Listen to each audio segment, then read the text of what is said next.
നമസ്കാരം, സിറ്റി ന്യൂസിലേക്ക് സ്വാഗതം. ജില്ലയിൽ പ്രവർത്തിക്കുന്ന 0 to 9 maths resource group high school അധ്യാപകർക്കായി ഗണിതശാസ്ത്രമേള തയ്യാറെടുപ്പിനായി ശില്പശാല സംഘടിപ്പിച്ചു.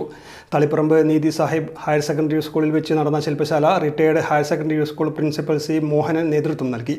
കണ്ണൂർ, കാസർഗോഡ്, കോഴിക്കോട് ജില്ലകളിൽ നിന്നായി 30ഓളം അധ്യാപകർ പങ്കെടുത്തു.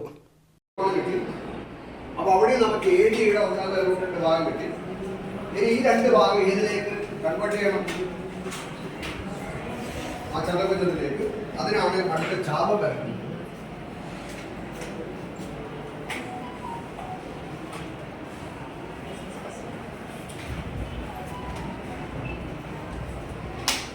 ഇത് എയുടെ 1/√2 ഭാഗമാണ്.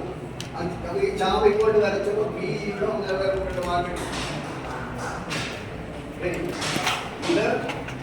ഇത് എയുടെ 1/√2 ഭാഗമാണ്. ആ ചാപം ഇങ്ങോട്ട് വരച്ചപ്പോൾ രണ്ട് വശങ്ങൾക്ക് ആനുപാതികമായ രണ്ട് വശങ്ങൾ നമുക്ക് കിട്ടി, നീളം കിട്ടി. ഇനി നമുക്ക് എന്ത് വേണം? എല്ലാ കോണുകളും ഇല്ല,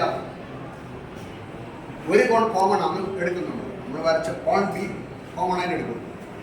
ഇനി കോൺ എക്ക് തുല്യമായ ഒരു കോൺ ഇയിൽ വരണം. അതുപോലെ കോൺ ഡിക്കും കോൺ സിക്കും തുല്യമായ രണ്ട് കോണുകളും വരണം. അതിനുവേണ്ടി നമ്മൾ ചെയ്യുന്നത് ഇതിന് സമാന്തരമായ ഒരു വര ഇതിലൂടെ വരാം. ഇതിന് സമാന്തരമായ വര വരക്കാനുള്ള മാർഗം. കൂടുതൽ വാർത്തകൾ അറിയുവാൻ സിറ്റി ചാനൽ വാട്സ്ആപ്പ് ഗ്രൂപ്പിൽ ജോയിൻ ചെയ്യുക. അപ്പോൾ യൂട്യൂബ് ചാനൽ സന്ദർശിക്കുക. വാർത്തകൾ അവസാനിക്കുന്നില്ല. മറ്റൊരു വാർത്തയുമായി വീണ്ടും കാണാം. നമസ്കാരം.